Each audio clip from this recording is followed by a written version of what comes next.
বয়ে গিয়েছে অনেকদিন আগেই। এখন একদমই ক্ষণ গণনা, আর মাত্র একদিন চলবে অমর একুশে বইমেলা 2025। আজ বইমেলার 27তম দিন, আর বরাবরের মতোই এই মেলা প্রাঙ্গণ থেকে এখন টেলিভিশনের নিয়মিত গরবের মেলার আয়োজন নিয়ে সঙ্গে আছি আমি তানজিলা খানমে। বলছিলাম একদম মেলা শেষের দিকে, আজকের দিন বাদ দিলে আগামীকাল শুধু মেলা চলবে।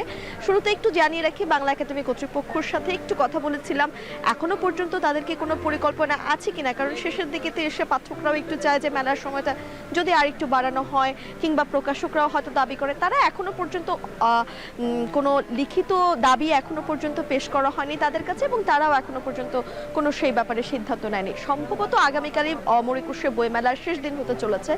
গত বছর আমরা দেখেছিলাম 2 দিন সময় বাড়ানো হয়েছিল ছুটির দিন হওয়ায়, ঠিক তেমনি আগামীকাল শুক্রবার, এরপর শনিবার আছে, এরপর দিন থেকে আবার রমজান মাস শুরু হতে যাচ্ছে। চাঁদ দেখার উপর সেটা নির্ভর করবে। সবকিছু মিলিয়ে এখনো পর্যন্ত তারা সেই মেলা বাড়ানো হবে কিনা মেলার সময়, সেই ব্যাপারে কোনো সিদ্ধান্তে আসেনি। তবে আগামীকালই সেই অনুযায়ী শেষ দিন হতে যাচ্ছে অমর একুশে বইমেলা 2025-এর। এই পুরো মেলাকে যদি একটু 3 ভাগে ভাগ করি, প্রায় প্রতিদিনই দর্শক আমরা আপনাদের সঙ্গে এই আয়োজন নিয়েছিলাম, আমি ছিলাম। 3 ভাগে যদি ভাগ করি, প্রথম 10 দিন দেখেছি আমরা অসংখ্য পাঠক দর্শনার্থীদের সমাগম ছিল, কিন্তু যারা একদম প্রকৃতপক্ষে পাঠক, যারা বই কিনেছেন, সেই সংখ্যাটা একদমই কম ছিল। অন্যান্য বছর আমরা দেখি প্রায় 10 দিনের পর থেকে সেই পাঠকের সংখ্যাটা বাড়ে। এবার বলা যায় যে সেই পাঠক সংখ্যাটা 10 দিন কিংবা 15 দিনেও বাড়েনি। তার থেকে বিশেষ করে 21শে ফেব্রুয়ারির পর থেকে যারা একটু গুরুত্বপূর্ণ পাঠক, যারা একদমই বই কেনার জন্য প্রকৃতপক্ষে বই মেলাতে আসেন, তারা আসতে শুরু করেছেন। এবং শেষের দিকে আসলে যেহেতু অনেক নতুন বই পাওয়া যায়, সেই নতুন বইগুলোর সন্ধানেই কিন্তু প্রকৃত পাঠকেরা এই অমর একুশে বই মেলাতে এসেছেন।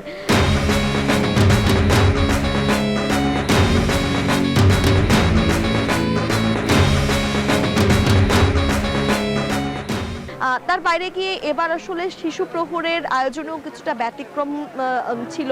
সিসিমপুর ছিল না, বেশ অনেকগুলো বছর সিসিমপুর ছিল, সেই জায়গাটির সঙ্গে অভ্যস্ত হয়ে গিয়েছিলেন শিশু কিশোররা।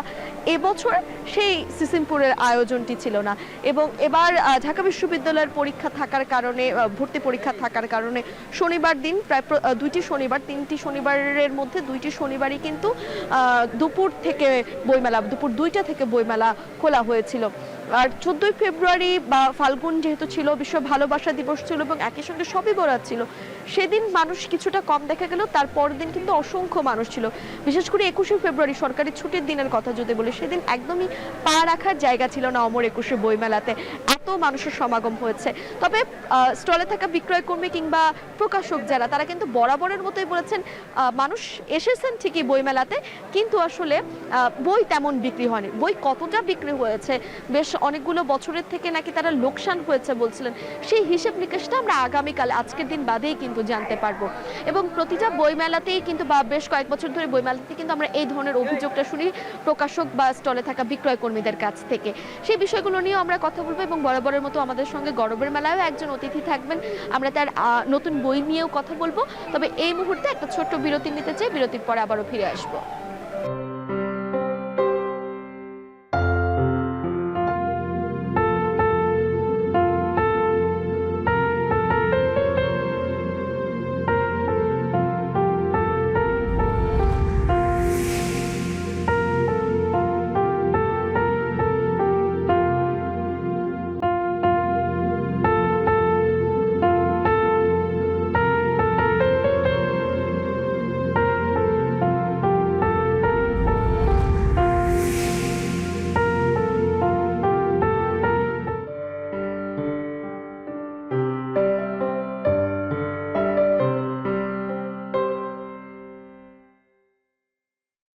আজ বইমেলার 27তম দিন, এবং এই 27তম দিনে নতুন বই এসেছে 176টি, আর মোট বইয়ের সংখ্যা হচ্ছে 2964টি, অর্থাৎ প্রায় 3000-এর মতো বই কিন্তু এবছরের বইমেলায় যুক্ত হয়েছে। এই নতুন বইগুলোর মধ্যে অনেক ধরনের বই রয়েছে, নতুন লেখক হিসেবেও অনেকে আত্মপ্রকাশ করেছেন, নতুন পাঠকও যুক্ত হয়েছেন। যে ছোট্ট শিশুটি এবছর প্রথম বইমেলায় এসেছেন, বাবা মায়ের হাত ধরে প্রথম পড়তে শিখেছেন, বাবা মা তাকে উদ্বুদ্ধ করার জন্য, অনুপ্রেরণা দেওয়ার জন্য নতুন বই কিনে দিয়েছে, সেও কিন্তু নতুন পাঠকের তালিকায় যুক্ত হয়েছে এবছর। আমাদের সঙ্গে বলছিলাম বিরতিতে যাবার আগে একজন অতিথি রয়েছেন, আমাদের সঙ্গে রয়েছেন সাইমা রহমান পুতুল, সাইমা রহমান তুলি। আপনাকে স্বাগত জানাচ্ছি আমাদের গরবের মেলার আয়োজনে। আপনি একটি নতুন বই লিখেছেন, যে বইটি আসলে বিষয়ভিত্তিক বই, মনোজগৎ নিয়ে, মনোরোগ নিয়ে বিভিন্ন বিষয় আপনি সেই বইটিতে তুলে ধরেছেন। আপনার বইটি সম্পর্কে যদি একটু আমাদেরকে বলতেন।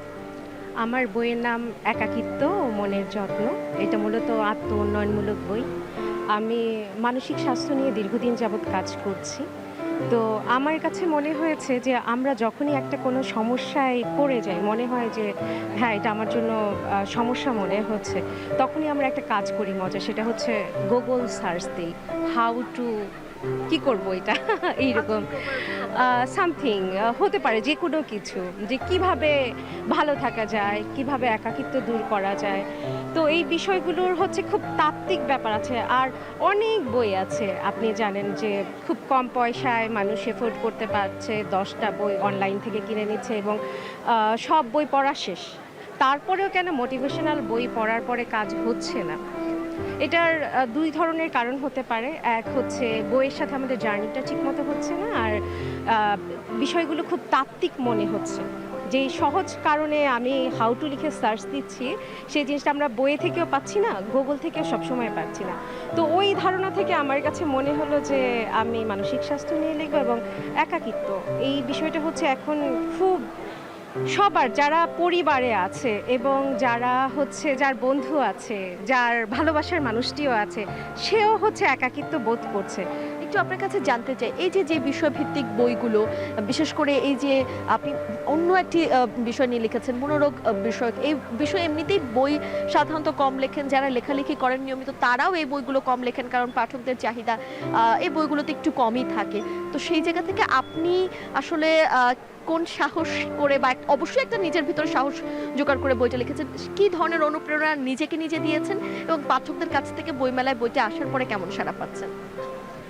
প্রথমত হচ্ছে এই বইটা আমার লেখার কারণ কিন্তু কঠিন বিষয়গুলো, যেগুলো কঠিন মনে হচ্ছে, তাত্ত্বিক মনে হচ্ছে, আমি নিজে দর্শনে পড়েছি এবং দর্শনের অনেক বিষয় অনেকের কাছে কঠিন লাগে, ওটাকেও আমি খুব সহজবোধ্যভাবে মানুষের কাছে পৌঁছে দিতে চেয়েছি এবং সব বিষয়গুলো, মানসিক স্বাস্থ্যের যে আসপেক্টগুলো আছে সেই সেক্টরগুলোকে আমি খুব সহজবোধ্যভাবে বুঝিয়ে দেওয়ার জন্যই আমার বইটা লেখা। এটা আমার কোনো আসলে বাণিজ্যিক উদ্দেশ্য নয়। আর মোটিভেশনাল বই কিন্তু মানুষ পড়ছে, সবাই না দিনের শেষে নিজের চেঞ্জ চাচ্ছে। চেঞ্জটা হচ্ছে না এই কারণে যে বইটার সাথে আমাদের বন্ধুত্ব হচ্ছে না, জার্নি করতে পারছি না, নোট ডাউন করছি না, ওই অনুযায়ী চলছি না। ডেফিনেটলি মোটিভেশনাল বই তো কোনো প্রেসক্রিপশন না, কিন্তু কিছু আমরা বলে থাকি নিয়মকানুন, সেগুলো মেনে চলার একটা আসলে বিষয় থাকে। তো আমার বইয়ে এইসব বিষয়গুলো আছে, যারা বইটা খুলবে দেখবে তারা বুঝতে পারবে যে বইয়ে কি আছে। খুব অল্প দামে আমি বইটা এনেছি বাজারে, মাত্র 300 টাকা, এবং আজকে তো আর মাত্র একটা দিন আছে বইমেলার, 225 টাকায় বই পাওয়া যাচ্ছে বইমেলাতে। আমি ভালো সাড়া পেয়েছি পাঠকদের, স্বপ্ন 71 থেকে আমার বইটি প্রকাশ পেয়েছে। কারণ আমি সাড়া পাচ্ছি এই কারণে যে বইটা সহজবোধ্য এবং বইটার সাথে জার্নি করলে আমি বলেছি যে পৃথিবীটা হচ্ছে আমাদের হাতে, যে আমি যদি চাই তাহলে চেঞ্জ হতে পারে। আসলে মনের যে বিষয়টি পুরোপুরি কিন্তু মনের জোর নিজের উপরে নির্ভরশীল। একটু জানতে চাই যে এই ধরনের বিষয়গুলো নিয়ে লেখালেখি হচ্ছে, এখন আপনি বলছিলেন যে আসলে আমরা সবাই খুব সহজে, আমাদের হাতে যেহেতু মুঠোফোন আছে, আমাদের যে কোনো ধরনের সমাধান প্রয়োজন হলেই আমরা গুগলের কাছে জিজ্ঞেস করি, কিন্তু সেইগুলোকে পাশ কাটিয়ে এই যে এই বইগুলোকে বেছে নেওয়া, নিজেকে সময় দেয়া, সেটি আসলে কতটুকু প্রয়োজন? আসলে খুব বেশি যান্ত্রিক হয়ে যাচ্ছি দিনের পর দিন। আমি হয়তো নিজেই জানি না যে এই যন্ত্রটাকে একটু দূরে সরিয়ে যদি আমি 10 মিনিট মাইন্ডফুলনেস মেডিটেশন করি, আমাকে অনেক অনেক রিকভার করতে পারে যে কেউ, মানে তার নিজেকে খুঁজে পেতে পারে। আমি এই বইয়ের একটা ফিলসফি আছে নিজেকে জানার। তো আমি সবাইকে আহ্বান জানিয়েছি যে মুঠোফোনটা একটু দূরে রেখে 10 মিনিট মাইন্ডফুলনেস মেডিটেশন করে, এবং মাইন্ডফুলনেস মেডিটেশনও যে কঠিন কিছু নয় সেই বিষয়টাও এই বইয়ে বুঝিয়ে দেওয়া হয়েছে। আর একাকিত্বের ব্যাপারে আমি আরেকটু বলতে চাই, আমরা সান্নিধ্য পেতে ভুলে গিয়েছি। ধরুন আমি ভালো বন্ধু, একসাথে হাঁটছি, আমার হাতে একটা মোবাইল, আপনার হাতে একটা মোবাইল, আমরা চারপাশে কি আছে দেখছি না, মোবাইলে দেখছি যে কি। দুইজনের সান্নিধ্যটাকে গ্রহণ করতে হবে, দুইজনের আমরা যখন ভিড়ে থাকি সবার মধ্যে থাকি সেই সান্নিধ্যটাকে আমাদের উপলব্ধি করতে হবে, তখনই আমরা একাকিত্বকে জয় করতে পারবো এবং আমাদের যাবতীয় সমস্যার একটা সমাধান আছে, সবার সাথে সংযোগ। একটু যদি জানতে চাই, এই যে আমরা দেখি বেশ কয়েক বছর ধরে তরুণদের মাঝে আত্মহত্যার প্রবণতাটা অনেক বেশি বেড়ে গেছে, সেই জায়গা থেকে আসলে এই বইগুলো কি ধরনের সহায়তা করবে, তাদেরকে নতুন করে বাঁচতে শেখাবে কিনা, কিংবা সেই পর্যন্ত যে ওই জায়গাটা থেকে নিজেকে বাঁচতে হবে, তারপর না আসলে আমি একটা মোটিভেশনাল বই হাতে নিব, তো এই মাঝখানের জার্নিটাতে তাদেরকে আসলে কিভাবে সহায়তা করা যেতে পারে? আত্মহত্যার ব্যাপারটা খুবই, আমি বলবো যে সবাইকে আহ্বান জানাবো যে যার একটা বন্ধুও আছে তার বন্ধু যেন আত্মহত্যা না করে, কারণ আত্মহত্যা সেই মানুষটা করে যার আসলে সত্যিকারের কোনো বন্ধু নাই, কিন্তু সেই মানুষটাও কিন্তু ওই জায়গা থেকে উঠে আসতে চায়, তখনই এই মানুষটা বই পড়ে এবং সেই মানুষটা না পরিবর্তন চায় নিজের জীবনে। তো এই বইটি আত্মহত্যা যারা করতে চায়, আমি বলবো না এই বইটি ওই লেভেলের যে আমি এটা পড়লেই আমার অনেক কিছু হয়ে যাবে, কিন্তু আমার আগ্রহ থাকতে হবে, আর আগ্রহটা মানুষের আছে। আমি খুব সহজ করে এটা বলি, আপনি যখন সমুদ্র তীরে যান, বালুতে কিন্তু আপনার নামই লেখেন, অন্য কারো নাম লিখেন না। মানুষ মূলত আসলে নিজেকে ভালোবাসে, সেই ভালোবাসার জায়গা থেকে আসলে মানুষ আত্মহত্যা করতে চায় না। আর আমি সবাইকে বলবো যে আপনার বন্ধুটি যেন আত্মহত্যা না করে, একটু তার খোঁজ নিন, আর কাউন্সিলিং সেবার নেওয়ার কথা বলবো, কারণ কফি খেয়ে কখনো বন্ধুর সাথে গল্প করে নিজের সমস্যার সমাধান। একদমই তাই। আপনাকে অনেক ধন্যবাদ আমাদের সঙ্গে গরবের মেলার আয়োজনে যুক্ত হবার জন্য। আপনাদের ধন্যবাদ। আসলে মেলার মাত্র একদিন আছে, আমি বাংলাদেশের সকল গণমাধ্যম কর্মীকে ধন্যবাদ জানাই, কারণ আপনারা অনেক সুন্দর একটা সময় এখানে দিয়েছেন এবং আপনাদের জন্যই আমাদের লেখার কথা, আমাদের কথা পাঠক আর লেখকের যে একটা সংযোগ, সেটা আপনাদের জন্যই সম্ভব হচ্ছে। অনেক ধন্যবাদ। ধন্যবাদ আপনাকে। গরবের মেলার আয়োজনে ছিলাম, একজন অতিথির সঙ্গে কথা বলছিলাম নিজেকে নিয়ে, নিজের বাঁচতে শেখার জন্য আসলে বই কি পরিমাণ অপরিহার্য, তার পাশাপাশি তার যে নিজের মনোজগৎ, সেই মনোজগৎকে নিয়ন্ত্রণ করার যে অধিকার, নিয়ন্ত্রণ যে থাকতে পারে, সেটি কিন্তু পুরোপুরি নিজের উপরই নির্ভরশীল। সেই পুরো বিষয়গুলো নিয়ে আমরা কথা বলছিলাম। গরবের মেলায় আরেকটা ছোট্ট বিরতি নিয়ে ফিরে আসবো পাঠকের কথা নিয়ে।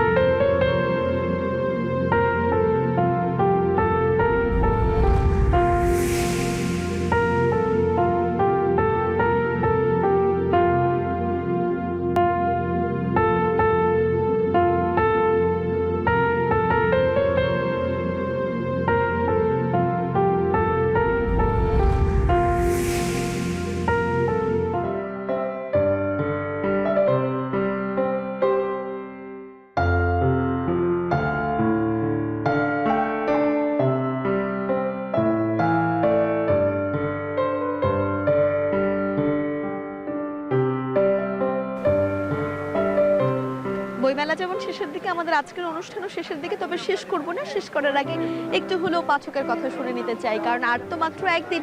পাঠক যারা এত সময়, এত ব্যস্ততার মধ্যে দিয়ে সময় বের করে আসছেন, একটা ছোট্ট পাঠককে দেখতে পাচ্ছি, ঈশপের সেরা গল্প বইটা দেখছিল। আচ্ছা, ঈশপের কোনো গল্প তোমার পড়া হয়েছে? একটা হয়েছে, আই থিঙ্ক এক দুইটা আছে আমার বাসায়। আচ্ছা, কি গল্পগুলো পড়া হয়েছে? নীতি শিক্ষার গল্প আছে, এইসবের এমনই আছে আর কি। বই কিনেছো আজকে এসে? হ্যাঁ কিনেছি, অলরেডি 3টা কিনে ফেলেছি। কোন বই পড়তে বেশি ভালো লাগে? কমিক্স। ধন্যবাদ তোমাকে। আসলে একটা ছোট্ট পাঠকের সঙ্গে কথা বলছিলাম, সে তার পছন্দের কথা জানাচ্ছিল, মনে হচ্ছিল যে সে একদম সিরিয়াস পাঠকই। একটু আপু, আপনার সঙ্গে কথা বলতে চাই। বইমেলায় আসলেই পাঠকরা শুধু বই নেড়ে চেড়ে চলে যায়, স্টলে থাকা বিক্রয় কর্মীরা এই অভিযোগ জানায়, আপনার আসলে কি মনে হয়? আমার মনে হয় না, কারণ আমি কিনতে আসছি, আমি কিনবো। আমার প্রথম পছন্দ অবশ্যই হুমায়ুন আহমেদ, তো ওইখানে যাবো একটু পর। এখন দেখছি এই যে কয়েকটা বই দেখে তারপর এখানে যাব। ধন্যবাদ আপনাকে। আপু, একটু আপনার সঙ্গেও কথা বলতে চাই। এই যে নতুন নতুন যারা বই লিখছেন, তাদের লেখা বই পড়া হয় কিনা, এবং তাদেরকে আসলে পরিচয়টা কিভাবে, কিংবা তাদের বই যে এসেছে সেটা আপনারা জানেন কিভাবে? আমার অ্যাকচুয়ালি অত বই পড়া হয় না, সো খুব একটা পাঠক চেনাও নেই।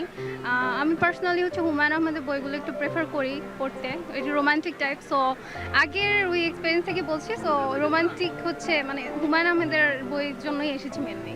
ধন্যবাদ আপনাকে। আরো একজন পাঠককে দেখতে পাচ্ছি। আপু, একটু আপনার কি ধরনের বই আসলে পড়তে ভালো লাগে? আমি আসলে এবার পদ্মজানিতেই এসেছি। আর আমার হচ্ছে আমি ছোট থেকে তিন গোয়েন্দার বই পড়ি, খুব তিন গোয়েন্দার বই পড়ি। মাসুদ রানার আমার ওর মানে থ্রিলার টাইপের বই খুব পছন্দ। কিন্তু একবার আমি ওই ফেসবুকে আমি পদ্মজার ইয়েটা পড়েছিলাম, দেখা গেছে রাতে 11টা বাজে আমি পড়া শুরু করছি, ফজরের আজান দিচ্ছে, তারপরে মানে আমি ওইটা থেকে বের হতে পারছিলাম না। তো সেই তখন থেকে আমার মানে ইচ্ছা ছিল যে এটা যদি বই আকারে প্রকাশ পায় আমি এটা নেব। এটা আজকে আমি মানে পদ্মজাই খুঁজতে আসছি। ধন্যবাদ আপনাকে। আসলে তিনি যে বইটির কথা বলছিলেন সেই বইটি আমারও ব্যক্তিগতভাবে পড়া হয়েছে। সামাজিক যোগাযোগ মাধ্যমে অনেকেই গল্প লেখেন, সেই গল্প লেখা থেকে পাঠকদের এতটাই ভালোবাসায় তারা পান, তারপর কিন্তু আসলে তারা সেই লেখাগুলোকে বই আকারে বইমেলায় প্রকাশ করেন এবং বইমেলায় প্রকাশিত হবার পরে সেগুলো আসলে তাদের সামাজিক যোগাযোগ মাধ্যমে যারা অনুসারীরা থাকেন তারা তো এসে নেন, আরও পাশাপাশি অন্যান্য পাঠক যারা আসেন তারাও নেন। তবে এই যে যারা লেখক রয়েছেন, নতুন লেখক, তারা কিন্তু বলেন যে এই যে নতুন বই যেগুলো আসে সেগুলোর যে প্রচারণা, সেই প্রচারণাগুলো কিন্তু তাদেরকেই নিজ দায়িত্বে করতে হয় এবং সেগুলো বেশিরভাগই এখন বইয়ের প্রচারণার একটি অন্যতম মাধ্যম হচ্ছে সামাজিক যোগাযোগ মাধ্যম, সেখানেই তারা প্রচারণা করে।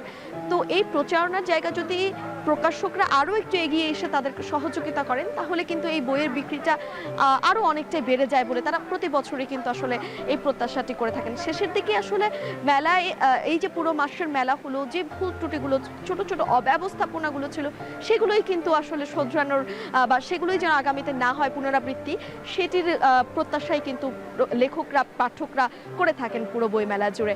আজকের গরবের মেলা আমরা এখানেই শেষ করবো। আগামীকাল বইমেলার শেষ দিনে আবারও একই সময়ে হাজির হব এখন টেলিভিশনের পর্দায়।